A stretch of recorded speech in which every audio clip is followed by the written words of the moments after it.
మీ మోకాల నొప్పులకు ఎటువంటి సర్జరీ లేకుండా ఎపియాన్ పెయిన్ క్లినిక్ అందిస్తున్న అత్యాధునిక చికిత్స. నమస్కారం స్వామి. స్వామి శరణమయ్యప్ప.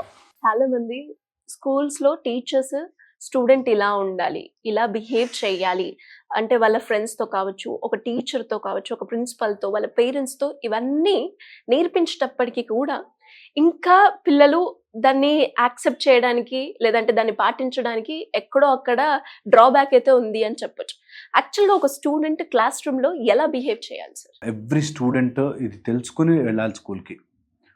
మనం మాట్లాడుకుంటుంది ఒక ఫస్ట్ నుంచి ఇంటర్మీడియట్ ఆ స్టేజ్ వరకు వస్తే ఒక స్టూడెంట్ నేర్చుకోవడానికి వెళుతున్నాడు అన్నది ఎంత ఇంపార్టెంటో, ఎంతో మంది మధ్యకి వెళ్తున్నాడు అని తెలుసుకోవాలి ఫస్ట్. అంటే you are moving in to a society where నీలాగే ఎంతో మంది వాళ్ళ ఫాదర్కో మదర్కో వాడు బుజ్జికొండ అయి ఉంటాడు, ఆమె చిన్ని తల్లి అయి ఉంటుంది, వాడి ఫేవరెట్ ఫ్యామిలీ నుంచి వచ్చిండొచ్చు. కానీ నువ్వు వెన్ యు ఆర్ దేర్ అన్ని ఫోర్సెస్ పక్కన పెట్టి యు ఆర్ ఎ స్టూడెంట్, నేర్చుకోవడానికి వచ్చాం. ఆ ఏజ్లో మనకు ఎలా చెప్తారంటే బ్రహ్మచర్యము ఆర్ ఆ లర్నింగ్ ఏజ్ అంటారు. ఆ లర్నింగ్ ఏజ్లో మ్యాక్సిమం గ్రాస్ప్ చేసుకోవాలి. ఆ ఏజ్లో ఉండే స్టూడెంట్ ఎవరైనా స్టూడెంట్ అయితే ఫస్ట్ అండ్ ఫార్మోస్ట్ థింగ్ వెళ్ళేది నేర్చుకోవడానికి. So learn maximum. First rule ఒక స్టూడెంట్కి ఉండాల్సిన క్వాలిటీ ఏం తెలుసా? ఈరోజు నేను కొత్తగా ఏం నేర్చుకుంటున్నాను, ఈరోజు నేను ఏం కంటెంట్ నేను నేర్చుకుని దాన్ని వాడుకోవడానికి ఉపయోగపెడుతున్నాను, నేను ఈరోజు ఏం నేర్చుకుని దాన్ని నేను నా లైఫ్లో నేను ఉద్యోగం చేసినప్పుడు లేకపోతే నా లైఫ్లో ఏదైనా అవసరం వస్తే దాన్ని ఎలా మార్చుకుంటాను అనేది నేర్చుకోవాలి. It is not only learning, ఆ లర్నింగ్ని ఎలా ఉపయోగించుకుంటాము అనే విజ్డమ్ పిల్లల యొక్క బాధ్యత. ఓకే, మనకి స్కూల్లోకి వెళ్తే చెప్తారు ఏ ఫర్ యాపిలో, బి ఫర్ బాయ్ సెంటెన్స్లో వాడండి, ఇది సెంటెన్స్లో రాయండి అని. ఎలా అయితే యూజేజ్ చేస్తామో అలాగా కంపల్సరీగా మనం నేర్చుకుంటున్న నాలెడ్జ్ నాకు ఎలా ఉపయోగపడుతుంది అన్నది ఖచ్చితంగా ప్రతి వ్యక్తి, ప్రతి స్టూడెంట్, పేరెంట్స్ చెప్పాలి. ఇదిరా బాబు నీ పని, నువ్వు అక్కడికి వెళ్ళి ఈరోజు నేర్చుకున్నావు, ఏం నేర్చుకున్నావు, ఎలా మార్కుల కోసం కాదు, ఇంకా దేనికోసమో నీ జీవితం కోసం నువ్వు ఏం నేర్చుకున్నావు అన్నది very very important. First important. Second వచ్చేసి అక్కడికి వెళ్ళినప్పుడు అట్ దట్ ఏజ్ నీకు తెలియదు ఇంకా ఏమి. చాలామంది పిల్లలు ఈ రోజుల్లో నాకు చాలా విషయాలు తెలుసు, ఓకే, అనవసరంగా ఇక్కడికి వచ్చి కూర్చొని టైం వేస్ట్ చేస్తున్నా అనేటట్టుగా ఉన్నారు. My father don't know anything, my mother is a house wife, she don't know anything అని చాలామంది ఉంటారు. అలా లేనే లేదు. నీకు హార్డ్లీ 13-15 ఏళ్ళు ఉన్నాయి. నీకంటే టీచర్లు కానీ, పేరెంట్స్ కానీ, గ్రాండ్ పేరెంట్స్ కానీ చాలా తెలివైన వాళ్ళు అన్నది వాళ్ళకి తెలియాలి. ఓకే, వాళ్ళకి రెస్పెక్ట్ ఇచ్చి తీరాలి. నీకంటే పెద్దవాళ్ళకి రెస్పెక్ట్ ఇవ్వాల్సిందే. ఇది ఫండమెంటల్. ఇప్పుడు స్కూళ్ళలో మిస్ అవుతున్నాయి. ఇప్పుడు మనకి బయటకు వచ్చేవాళ్ళు చాలా చాలా చాలా ఒక టైప్ ఆఫ్ మాకు అన్నీ తెలుసు అనేటట్టుగా ఉన్నారు. కాబట్టి అలా అందరూ ఉండకపోవచ్చు, బట్ మ్యాక్సిమం. సో అది మనం నేర్పించి తీరాలి. Respect towards elders. వాళ్ళు చదువుకున్నారా లేదా, వాడికి డిగ్రీ ఉందా లేదా కాదు, నీకంటే వయసులో పెద్దవాడికి రెస్పెక్ట్ ఇవ్వాల్సిందే. ఓకే, ఇది నేర్పించాలి కంపల్సరీగా. Third and the most important point, ఒకవేళ ఇలా నాలెడ్జ్ కానీ లేకపోతే రెస్పెక్ట్ కానీ ఇస్తున్న టైంలో నీకు ఎమోషనల్ రోలర్ కోస్టర్ ఉండొచ్చు. నువ్వు ఎమోషనల్గా చాలా చాలా ఇబ్బంది ఫేస్ చేయొచ్చు, నువ్వు స్ట్రెస్ ఫేస్ చేయొచ్చు, ఇబ్బంది ఫేస్ చేయొచ్చు, కానీ దాన్ని కమ్యూనికేట్ చేయడం కరెక్ట్గా రావాలి. సో యాజ్ ఎ స్టూడెంట్ నీ క్లాస్లో ఎవరైనా తిడుతున్నా, ఎక్కిరిస్తున్నా, లేకపోతే నిన్ను డివేట్ చేస్తున్నా, డైవర్ట్ చేస్తున్నా, నీకు సబ్జెక్ట్ అర్థం కాకపోయినా ఏదైనా సరే నువ్వు ఎక్స్ప్లెయిన్ చేయగలిగే కమ్యూనికేటివ్ మెథడ్ తయారు చేసుకోవాలి. ఇది ప్రతి స్టూడెంట్కి రాకనే గొడవలు పడతారు, రాకనే డిప్రెస్ అవుతారు, తెలియకనే ఇబ్బంది పడతారు. సో ఎలా మాట్లాడితే నేను అవతల వ్యక్తికి చెప్పగలుగుతాను, కన్విన్స్ కాదు. నేను ఎప్పుడు నా వీడియోలో అనుకుంటా, నేను చెప్తానంతే, కన్విన్స్ చేయాలి. నేనే రైట్ మీరంతా రాంగ్ అని చెప్పను ఎప్పుడు. You may be right also. So అదే యాటిట్యూడ్ మనం డెవలప్ చేయాలి. You should only communicate, not try to convince anyone. నీ మెథడాలజీ నీకు ఉండొచ్చు, నువ్వు కరెక్ట్ అయ్యి ఉండొచ్చు, కానీ వాళ్ళు కన్విన్స్ అవ్వాలి అని స్టార్ట్ చేసినప్పుడు you are gone. So communicate properly.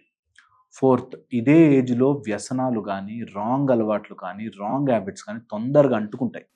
పిల్లలకి తెలియకుండానే రాంగ్ అలవాట్లు అంటుకుంటాయి.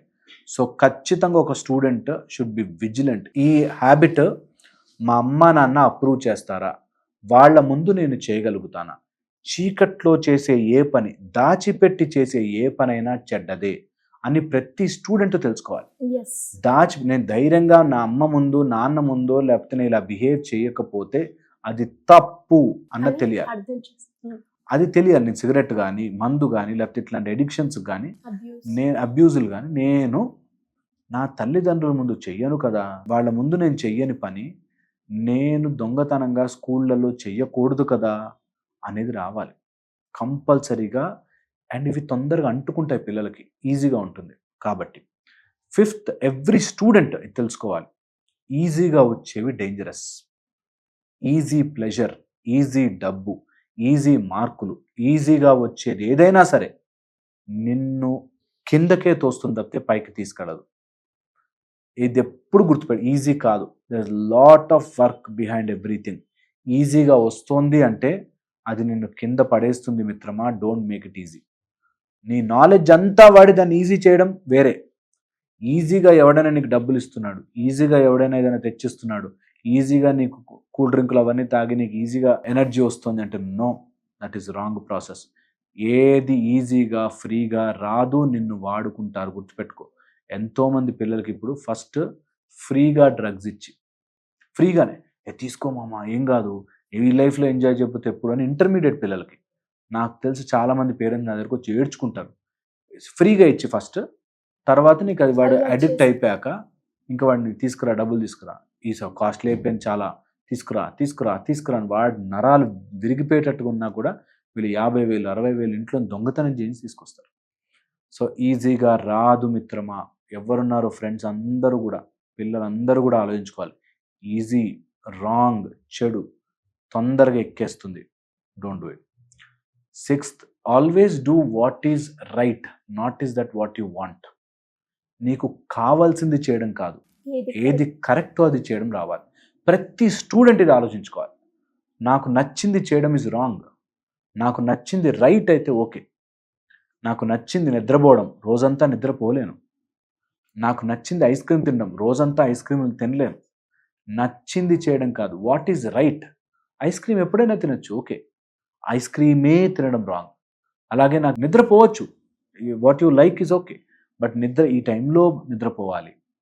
That is what you should develop. As a student ఏం నేర్చుకోవాలంటే వాట్ ఈజ్ రైట్, అది important, not what I want. మనకి ఇప్పుడు పిల్లలకి నచ్చింది చేయండిరా, నచ్చింది చేయండిరా, ముంచేస్తున్నారు ప్రపంచాన్ని. నచ్చింది చేయకూడదు, నచ్చింది ఇన్ ధర్మ మార్గం or in righteousness, very good. Right కానిది దాని జోలికి వెళ్ళకూడదు, అది అంటుకుంటే వదలదు అన్నది నిజం. మనసు మాట అందుకే వినకూడదు అంటారు. సో వెరీ వెరీ ఇంపార్టెంట్, ఇది అర్థం చేసుకుని కంపల్సరీగా వాట్ ఈజ్ రైట్ అన్నది చేయాలి, not what is that you want. Okay. And 7th, please ఎవరినన్నా ఒక బ్యాకప్ పెట్టుకోండి. ఒక స్టూడెంట్కి ఎప్పుడైనా emotional break down, something which వాడు అనుకోలేదు జరిగిపోయింది తప్పు, అలా ఉంటే ఎవరో ఒకళ్ళకి ఓపెన్గా చెప్పగలిగేది పెట్టాలి. ఇలా పెడితే సూసైడల్స్ తగ్గుతాయి. చెప్పుకోలేక అమ్మో ఇప్పుడు నేను చెప్పానంటే ఎలా జడ్జి చేస్తారో, ఏమైపోతారో, నన్ను ఇంకా టార్చర్ పెడతారేమో అనుకుని ఎప్పుడు ఉండకూడదు. ఎవరో ఒకళ్ళు అలా బ్యాకప్, ఇంట్లో ఐ థింక్ మదర్ కానీ ఫాదర్ కానీ ఒకళ్ళు స్లోమో ప్లే చేయాలి, వాళ్ళు ఒక సపోర్టింగ్ రోల్ ప్లే చేయాలి. ఒకళ్ళు మేబీ కొంచెం అథారిటేటివ్గా ఉండొచ్చు, but the other person should always say ఏం కాదు పర్లేదు, that's okay, relax, I will manage అనే అథారిటేటివ్ వాళ్ళ లైఫ్లో ఎవరో ఒకరిని పెట్టుకోవాలి. బయట వాళ్ళు కాదు, ఇంట్లో వాళ్ళు. బయట నీ ఫ్రెండ్స్కి పెట్టామంటే వాడిని ఏదో ఒకటి చేస్తాడు, అందుకని ఇంట్లో వాళ్ళు. And 8, there are no friends. స్నేహితులు అన్నది సినిమాటిక్ క్రియేషన్. నీకు తల్లిదండ్రులను మించిన స్నేహితులు లేరు. అన్ని అబద్ధాలు ఎవరైనా చెప్తే స్నేహమేరా జీవితం, స్నేహమేరా శాశ్వతం ఈజ్ రాంగ్ మిత్రమా. ఫర్ ఎట్ దట్ ఏజ్, చిన్నపిల్లల్లో ఉన్నప్పుడు, నీకు ఒక ఏజ్ వచ్చాక, నీకు మెచ్యూరిటీ వచ్చాక ఓకే ఫ్రెండ్షిప్. చిన్నప్పుడు ఉండి నా ఫ్రెండ్ చెప్పిండు అని రాంగ్ ఫ్రెండ్స్లో పడి వాళ్ళు చాలా డివేట్ అయిపోతారు. సో అందుకని ఫ్రెండ్షిప్ నీకు బాగా మెచ్యూర్డ్ అయ్యాక ఎవరు ఫ్రెండ్సో నువ్వు సెలెక్ట్ చేసుకునే కెపాసిటీ నీకు ఉన్నాక వేరే. బట్ యంగ్స్టర్స్, మనం ఇప్పుడు 10th క్లాస్ లోపల పిల్లల గురించి మాట్లాడుతున్నాం కదా, ఫ్రెండ్స్కి అంత సీన్ ఇవ్వద్దు, అంత లేదు. నువ్వు వెళ్ళింది చదువుకోవడానికి, నువ్వు వెళ్ళడానికి కూడా నీకు కారు పెట్టో, నీకు బండి పెట్టో, నీకు ట్రావెల్ పెట్టో డబ్బులు, నీ స్కూల్ ఫీజు, అక్కడ నీ తిండి ఫీజు, అందరూ వేరే ఖర్చు పెడుతుంది అమ్మా నాన్న. కాబట్టి వాళ్ళే నీ ఫ్రెండ్స్. నీకు ఫ్రీగా వచ్చి నీ బాక్సులు తినేవాళ్ళు కాదు. నీకు ఫ్రీగా ఉచిత సలహాలు ఇచ్చి నీ చదువు పాడు చేసేవాళ్ళు కాదు. నిన్ను అనవసరంగా తప్పు ట్రాక్ పట్టించేవాళ్ళు నీ ఫ్రెండ్స్ కాదు. ఇది రియాలిటీ. సో ఎప్పుడైతే తొందరగా రియలైజ్ అవుతామో then as a student you will develop. And ఒక్క సబ్జెక్ట్ మీద ప్యార్ డెవలప్ చేయండి. ఒక స్టూడెంట్గా ఉండాల్సిన క్వాలిటీ ఒక్క సబ్జెక్ట్ మీద ఇంట్రెస్ట్, దాని డెప్త్కి వెళ్ళండి. ఎంత చదవగలిగితే దాని డెప్త్కి వెళ్ళండి. That will help you through out your life. So ఒక స్టూడెంట్కి ఉండాల్సిన ఐ థింక్ ఇంకా చాలా ఉన్నాయి, బట్ ఇవి ద బెస్ట్ క్వాలిటీస్ ఒక స్టూడెంట్ తెలుసుకుంటే. మిగతావి మూడ్ స్వింగ్స్ ఉంటాయి, కోపం ఉంటుంది, పిల్లలు ఇరిటేట్ అవుతారు, అవన్నీ పార్ట్ ఆఫ్ ఇట్. బట్ ఆ కంట్రోలింగ్ కనుక రాగలిగితే, ఒక మంచిది ఏదైనా వాళ్ళు పట్టుకుని దాని మీద బాగా కృషి చేయగలిగితే సక్సెస్ చాలా చాలా బాగా వస్తుంది. ఖచ్చితంగా ఈ వీడియో అయితే స్టూడెంట్స్కి అండ్ అలాగే పేరెంట్స్కి టీచర్స్కి బాగా ఉపయోగపడుతూ ఉంటుంది. అండ్ టీచర్స్ ఎవరైతే చూస్తున్నారో అవి నేర్చుకొని ఇందులో పాయింట్స్ తీసుకొని స్టూడెంట్స్కి చెప్పడము, లేదంటే పేరెంట్స్ పిల్లలకి ఈ పాయింట్ ఈ పిల్లోడు ఇక్కడ బిహేవ్ చేస్తున్నారు, ఇలా కాకుండా ఇలా చేస్తే బాగుంటుంది అని 1కి 2 సార్లు కనుక చూసి మీరు చెప్పిన పాయింట్స్ని కనుక ఒకవేళ ఇంప్లిమెంట్ చేస్తే ప్రతి స్టూడెంట్ ఒక గుడ్ స్టూడెంట్ అయ్యి సమాజానికి అండ్ నెక్స్ట్ భవిష్యత్తులో ఇప్పుడున్న సిటిజన్స్ ఎస్ వాళ్ళే కాబట్టి. ఒక్క పాయింట్ చెప్తా ఇక్కడ, పిల్లలకి ఎప్పుడు స్ట్రైట్గా చెప్పదు, వినరు. ఎప్పుడు స్ట్రైట్గా నువ్వు మంచిగా మారరా అంటే మారరు. They like indirect way of showing. అంటే విని నేర్చుకుంటారు పిల్లలు. ఓ సినిమాలో వాడు డైలాగు వేరే క్యారెక్టర్తో చెప్తూ తగ్గేదేలే అంటే వీళ్ళు ఎలా నేర్చుకుంటారో, అలాగా when you discuss with someone వాడు అక్కడ వింటున్నాడు అంటే నేర్చుకుంటాడు. సో పిల్లలకి ఎప్పుడు స్ట్రైట్గా నువ్వు ఇలా చెయ్యి ఎలా చేయని క్లాస్ పీకకుండా give it in indirect way, subtle వేలో ఇస్తే తొందరగా అంటుకుంటుంది. ట్రై చేయండి. All teachers parents you try this. డైరెక్ట్గా చెప్పొద్దు. ఎంతసేపు దెప్పి నువ్వు ఏదో క్లాస్ పీకుతున్నట్టు ఉండకూడదు. సైడ్ నుంచి వెళ్తే తొందరగా అంటుకుంటుంది. మనకు కూడా అంతే యాక్చువల్లీ. ఈవెన్ స్టోరీస్ రూపకంగా కూడా ఇంకా ఎక్కువగా ఉపయోగపడుతూ ఉంటుంది. Anyways great sir. ఒక మంచి స్టూడెంట్ గా ఎవరైనా కూడా ముందుకు రాణించాలి అండ్ అలాగే ఒక స్కూల్ కి మనం వెళ్తున్నాము అన్నప్పుడు పేరెంట్స్ ఈ మీరు చెప్పిన 10 పాయింట్స్ ఫస్ట్ గానే పిల్లోడికి ఇంప్లిమెంట్ చేస్తే చాలా బాగుంటుంది. ఆ school, society, everything. Thank you sir. Thank you so much.